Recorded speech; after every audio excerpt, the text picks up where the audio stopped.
ಇವಳ ತಂದೆ ಯಾವುದೋ ಕೊಲೆ ಕೇಸಿನಲ್ಲಿ ಸಿಲುಕಿ ಸತ್ತು ಹೋಗಿದ್ದಾನೆ.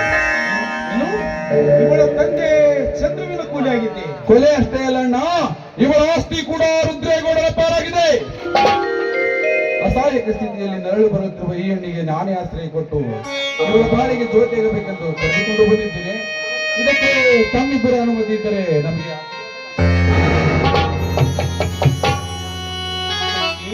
ಇದೇನಪ್ಪ, ಕುರಿ ಹುಡುಕಿಕೊಂಡು ಬರುತ್ತೇನೆ ಅಂತ ಹೋದ ನೀನು ಮರಿನೇ ಹುಡುಕಿ ತಂದು ಬಿಟ್ಟಿಯಲ್ಲೋ.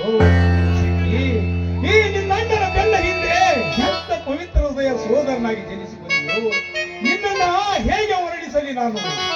ಕತ್ತನೆ ಕಾಡಿಗಿತ್ತನೆ ನುಚ್ಚು ನೂರಾಗಿಸಿ ಸ್ವಚ್ಛ ಹೃದಯದ ಈ ಅನಾಥ ಹೆಣ್ಣನ್ನ ಮದುವೆಯಾಗಿ ಬಹಳ ಸೋಚಿಯನ್ನಾಗಿ ಬೆಳಗಿಸುತ್ತೇನೆ ಎಂದು ಹೇಳ್ತಾ ಇದೆಯಲ್ಲ, ನನಗೆ ಬಹಳ ಸಂತೋಷವಾಗಿದೆ.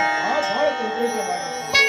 ಜಗದೊಡೆಯ ರೈತ ಒಬ್ಬನೇ ಅಮ್ಮ ಸತ್ಯದ ಕೀರ್ತಿಯನ್ನ, ಅಣ್ಣ ಅತ್ತಿಗೆಯರ ಮೂರ್ತಿಯನ್ನು ಸದಾ ಸ್ಮರಿಸುತ್ತೀವಿ ಅಂದಾಗ ನಾವು ಈ ಕಾರ್ಯಕ್ಕೆ ಅನುಮತಿ ಕೊಡದೇ ಇರ್ತಿಲ್ಲ. ಹಿಂದೆ ಮುಗಿದ ಹೋಗಲಿ ನಿಮ್ಮಿಬ್ಬರ ಗಾಂಧಾರ್ಯ ವಿವಾಹ.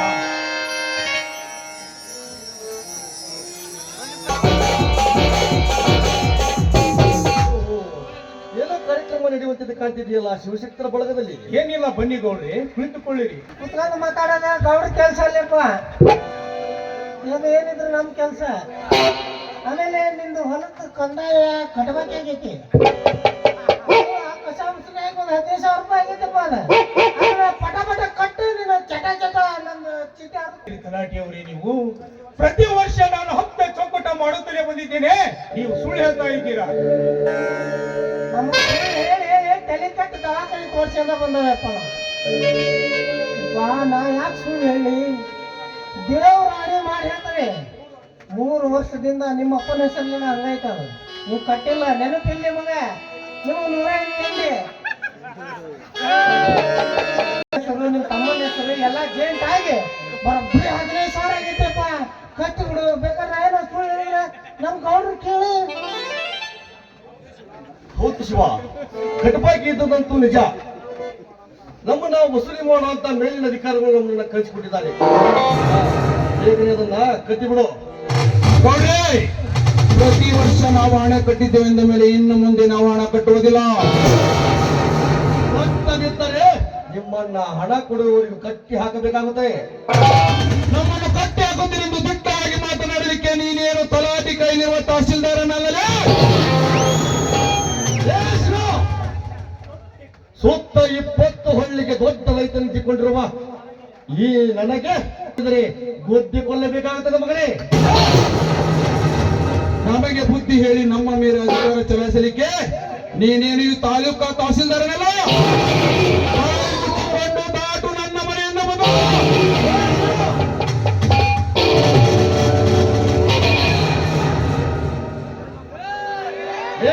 ನೋಡ್ತಿದ್ದೀಯಲ್ಲ, ಮಾತನಾಡು. ನನ್ನ ಮನೆ ಅನ್ನುತ್ತಿದ್ದು ಬೆಳಗಿರುವ ದೇಹ, ಈ ದೇಹಕ್ಕೆ ಸೊಕ್ಕಿನ ಬಗ್ಗೆ ಮಾತನಾಡಲಿಕ್ಕೆ ನೀನೇನು ನಮ್ಮ ಅಪ್ಪನ ರಕ್ತಕ್ಕೆ ಹುಟ್ಟಿದ ಬರಲು? ನನ್ನ ಮನೆಯನ್ನ ತಿಂದು ಬೆಳಗಿರುವ ದೇಹ.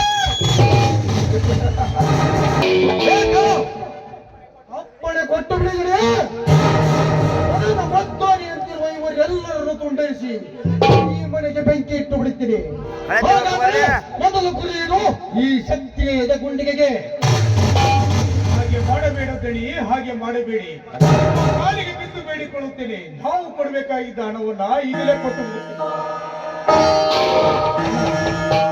ಎಂತ ಹೇಳಿದ್ರು ನಾ ಮಾತನಾಡ್ತೀಯಣ್ಣ ಇವರಿಗೆ?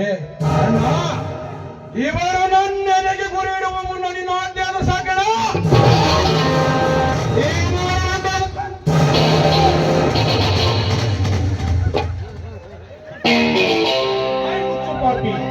ಹಿರಿಯರಿಗೆ ಈ ರೀತಿ ಎದುರು ಮಾತನಾಡಬಾರದು. ನಾವು ಕೊಡಬೇಕಾಗಿದ್ದ ಹಣವನ್ನು ಕೊಡುವುದು ನಮ್ಮ ಕರ್ತವ್ಯ.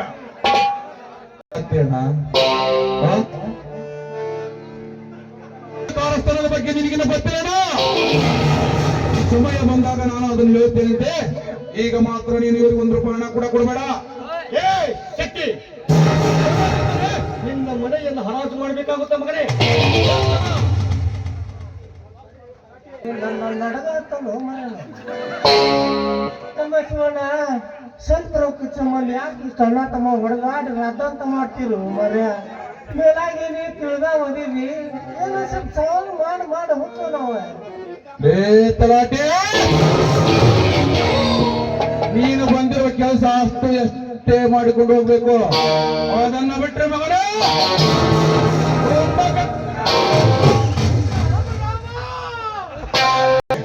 ಮುಂದೆ ಕೈ ಮಾಡಿದರೆ ನಿನಗೆ ನನ್ನ ನಾಣೆ ಆಗಿದೆ.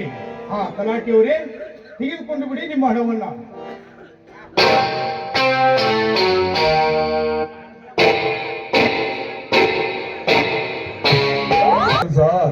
ಇವರಿಗೆ ಹೆದರಿ ಎಷ್ಟಂತ ಹಣ ಕೊಟ್ಟು ಹಾಳಾಗ್ತೀಯ ಎಲ್ಲಿ ಹೋಯ್ತಣ್ಣ ನಿನ್ನ ಸತ್ತಿನ ಮಾತು ಸತ್ಯ